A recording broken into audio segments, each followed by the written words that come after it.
The following is a special presentation of Tony Kurre Radio.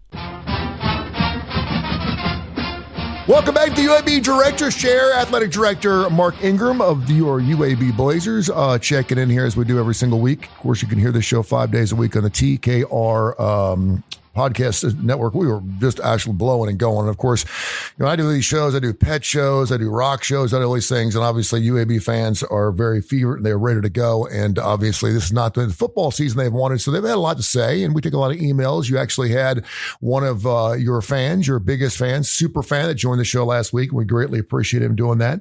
But we are going through a coaching search right now. I don't know if it's going to be a coaching change because Coach Alex, who's got the interim job right now. But first of all, how's that going? About 3 out of every 4 emails was what's going on with the coaching search and when can I expect to know who my head coach is going to be at the UAB Blazers for the rest of the season in 2026. Go. Yeah. Well, Alex is terrific. He's been great to work with.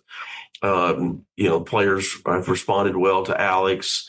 It's a tough situation. You get thrown into a management role that you weren't expecting and you're managing. It's not just managing play calling.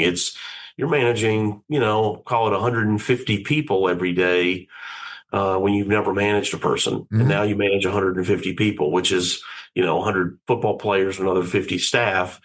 And, you're directing them and we're setting the course and the plan and the daily plan and, practice schedule plan and literally every single detail now is on your desk and he's managed it well. And I think anybody that has been around Alex or met Alex would say, he's a wonderful guy. I think it's unfortunate. We've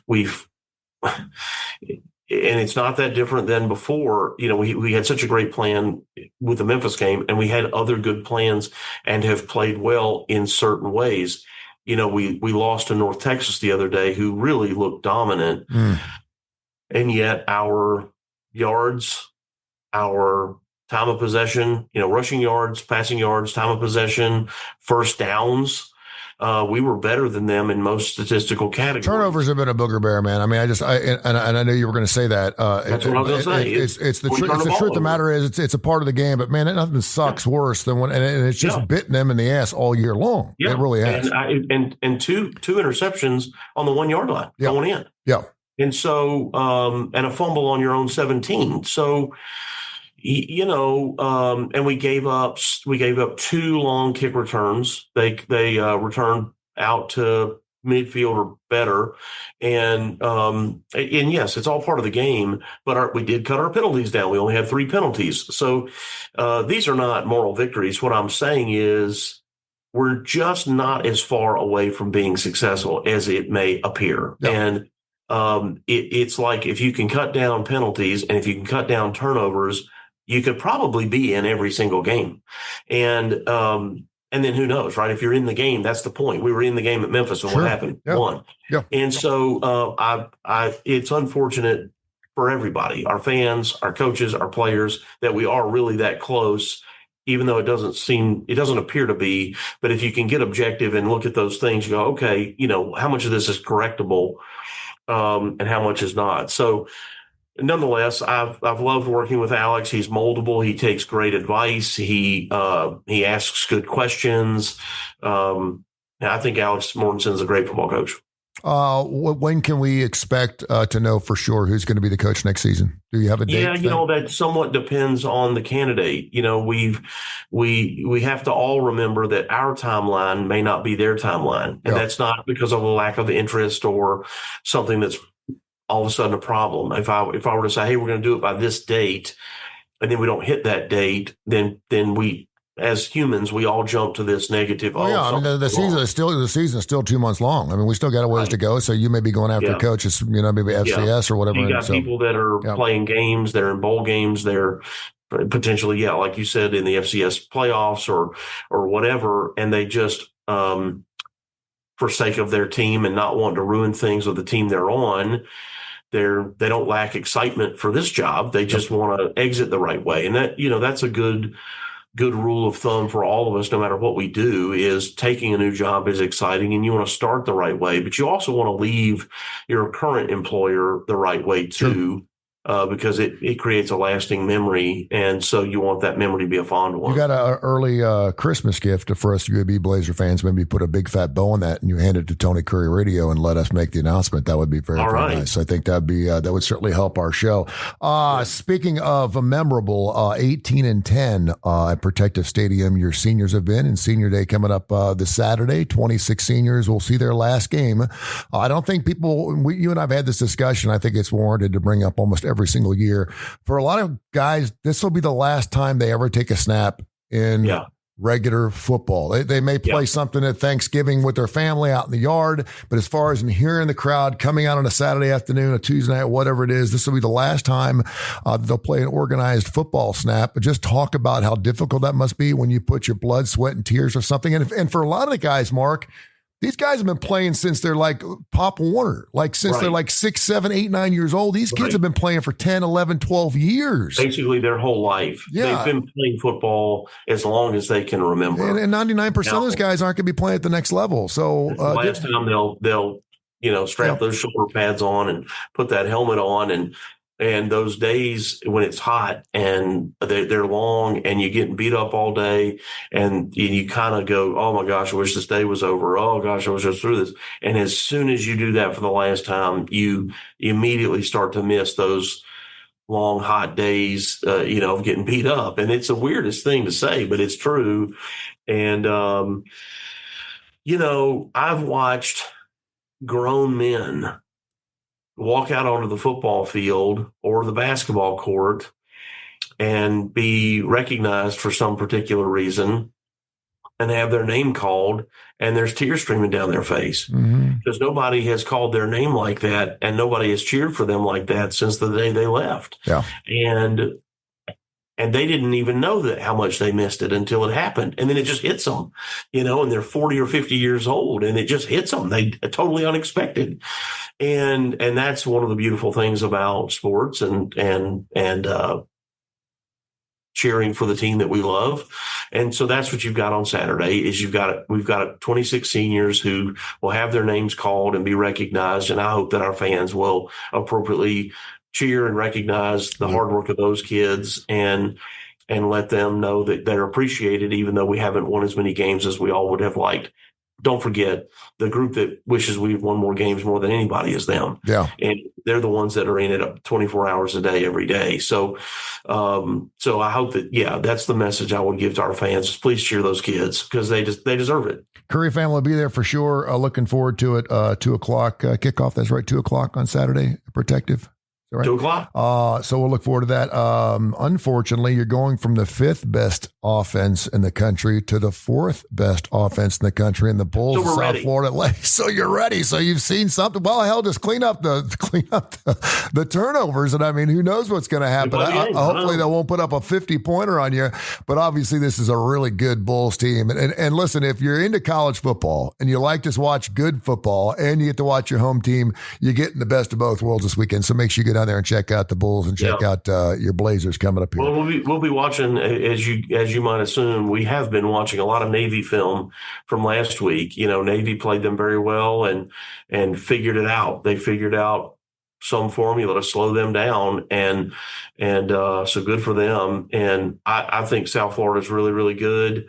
Their coaches have done a great job. Alex Golish is a really good guy, and who's from Russia, by the way, if you didn't know, which is interesting. Not Russia, Florida, Russia.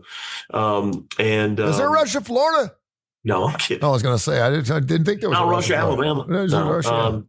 Anyway, they've done a great job, and it's been kind of a slow, steady, increase for that program and his time there, and so I really respect how they've gone about it. That they, if you remember, Trent Dilfer beat Alex Golish 2 years ago, and then last year should have. Yep. And or South Florida, I should say, not Alex, but So it's going to be a good game. And I think, again, if we can cut down penalties and turnovers, I think we can play. I think we've proven we can play. It's just a matter of eliminating those mistakes and just executing. Something you've done very, very well. It's not the sexy part of college sports, but it is certainly something that you should pay attention to because it will affect your team one way or another down the road, whether it's NIL, whether it's a transfer portal or anything else. I know the College Sports Commission, the CSC. First of all, what is the CSC? I'm hearing this the first time. I've read it, but who is the College Sports Commission? What exactly do they do again? Because they're the movers and shakers now in college football. It's a great question, Tony, and I think the answer and what you're getting at is we've got this new contract that's been sent around to the Power Four. To all the commissioners, but only the Power Four commissioners and maybe just SEC and Big Ten were engaged in the discussion. So our commissioners are all just getting it for the first time, never having seen it before. So it's part of what I would just call a continuing problem in this industry is once any of us start thinking we're better than the others, that's where you have a problem in sports. Is the reason the NFL is so successful? Yes, depending on the year, there's certain organizations that will have these ebbs and flows where they're dominant and more dominant or less dominant. The Patriots were, but now they're not. Green Bay has been, but not so much. The Chiefs have been, but not so much. Buffalo kind of up. Whatever. That's because they have parity. But as soon as you start trying to separate and elevate certain groups, you lack parity, which creates a lack of interest, in my opinion. And while some of the television numbers are way up, they are for certain matchups, but they're way down for others. And so, and it's not because those other programs are bad. We're engineering it that way. We're making them less competitive in an engineering sense. And so that's what concerns me is when you don't have everybody with a seat at the table, you can't have a meaningful discussion about the value of every league. So, but again, who are these people? Who's on this College Sports Commission? Who designed it? Are there a bunch of people on? Who is that? Who's that? Yeah, I couldn't tell you how many, but yeah, it's an organization to help structure college football. And it's from the Big Ten and the SEC. I'm assuming just the members of those. They put those together, and yeah. So they sent out some type of agreement yesterday to the Big Four. And it used to be the Big Five. Who's getting shut out now? Who's not in the Big Five? The Big 12? It was the Pac-12. The Pac-12, the Big 12, because it fell apart. So it was the Power Five, right? Yeah, Power Five. Now it's the Big Four. Power Four. The Power Four. And we used to say Group of Five. Now we say Group of Six. Group of Six. Pac-12 is basically the old Mountain West. Gotcha. I guess we have to know what's going on. I mean, everyone's have to have some type of direction. But is there anything new that's coming out in this information? I mean, not that I can share because we just got it. Yeah. So we're learning too, and it's being interpreted. Give you some homework. You look at that and let me know what you think next week.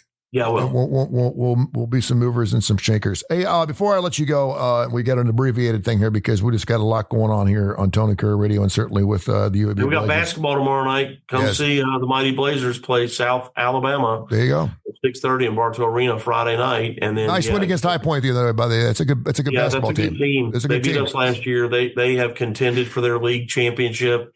Every year we think South Alabama will. That's, Andy's scheduling strategy has been to do that. While I know that some of our fans wish we were playing like teams that have a name, he tries to find teams that he thinks are going to win their conference or compete to, so that if we can do well, and look, you got to go beat those teams, but if we can do well enough through the year, maybe we can be one of those at-large teams that gets a bid. The metrics is good. Hey, we beat High Point, who won their conference. Yeah. I want to ask you a question totally unrelated to college.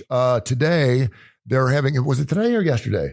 They had the first ever women's baseball draft. There is going to be a Major League Baseball league with women. It is going to be San Francisco, L.A., Boston, and New York. Those four markets, and then they're going to expand next year, but they're going to be playing in one stadium in Illinois. So it's going to be centrally located. Okay. We haven't had Major League Baseball. We remember the Madonna movie from the early 80s, but we have not had, there's no crying in baseball. We haven't had Major League Baseball for women in over 70 years. And I'm all about more sports is great. But we have had pro softball. Yeah, and I think that's where the question was, hey, we got softball. Well, why don't we just keep playing softball? Well, first of all, softball and baseball are so far apart. They're so different. They're so different. I mean, and I don't know about you, but I watch women's softball, and sometimes a hit is where you just stick the bat out and you just kind of do that swipe, and they run out the slap, which is just not even a hit to me. I got it. And the field looks so damn small to me. Anyway, it's fast. What are your thoughts on... not so much do you think, for me, the first thing I ask, when you hear about that, and if someone says, do you think it's going to be successful? What's the first question you want to ask? And I'll bet you the same question I'd ask. You make a good point. We have collegiate softball, which is a and why has that gotten so big? It's because ESPN's all over it. I mean, it's all over. Why has softball gotten big? Well, it's gotten huge because of if it's you on. Go watch it, it's fun. Yeah, but it's on television. Like baseball, and you go watch softball. What the difference is? It's really fast. Talk about the field being smaller. Well, that means that the reaction time of the players also has to be really quick. Sure. So you're an infielder, you're at third base, you get hit a ball, you got to rifle that thing across because it's only 45 feet or 60 feet or whatever to the first base. So it's just a tighter field. So everything has to also be quicker. They've done a great job though. And ESPN's done a fantastic job in saying, okay, if we're going to cover this, we're going to make it as big as it possibly can be. And a lot of people believe, hey, listen, if ESPN's playing cornhole on weekends or pickleball on Thursday nights, it must be something special. So they've done a great job. I mean, the Little League World Series was nothing 10 years ago. And now it's like this shut down a thing, and it's 24 hours a day, and it is fun. I think it's gotten out of control myself. If we promote it right and we invest properly, I think it could be successful. I don't know that it's fair ever to compare sport to sport. Is it the same as the WNBA or not? Will it be? I don't know. I think that, but it is interesting that there's not youth baseball for girls. I mean, girls can play youth baseball as long as they want. It's not just for boys, and there are some girls who play. And that's what I'm saying. Where are they going to get the players? I don't know. Good question. Maybe softball. Maybe softball. I mean, look, if you're a shortstop in softball, you know how to play the game. You just got to get used. There are some things that are subtly different. The ball is smaller and it moves faster, but bigger field, probably. I don't know. Are they going to play? What size field are they going to play on? I don't know. I'm assuming it's going to be a Major League Baseball field. I would think. I know from a strength standpoint, women can't hit it as far or can't throw it as far. So maybe the field will be a little smaller. Aluminum bats or wooden bats? Yeah, I would hope it'd be wooden bats. Because the ball moves faster off an aluminum bat. So sure does. Yeah. So again, the field size, comes into play there. So I haven't. You tell me I had not seen that. Yeah. I just thought it'd be interesting, and I believe it or not, you were the first person I thought of because I thought from a collegiate standpoint, where are they going to get? Who are they drafting from? Where are they getting these women from? And I think it's great. I mean, I think anytime we can have more sports, I think it's wonderful. I know a lot of people, we don't need, blah, why not? I mean, it's just more, we have this, what this called a sports equinox, where we have all the sports playing all at the same time. So it's only happened like 32 times in the last 30 years or something like that. We had it again a couple of weeks ago where the NHL, the NBA, the Major League Baseball and NFL were all playing on the same day at the same time, which is super cool. So we'll see what happens. All right. Go to UABsports.com. I'm sitting there looking at it right now, UABsports.com. Get down there and check out your UAB Blazers taking on South Florida. It is going to be senior day down there. So make sure you get down there early. They have I mean, I love it. I mean, there's music being played and each player goes out there and he gets handed his jersey and there's you are obviously going to be a very busy man. You're going to be in 1,000 pictures down there. I hate senior day in every sport. I know you do. But it's a great day. Are you going to cry? I will not, but it's a great day. Okay. All right. Well, I may shed a tear for you. All right. I'll see you down there on Saturday. Thank you, my friend. All right, Tony. See you, man. See you, man. This has been a special presentation of Tony Kurre Radio.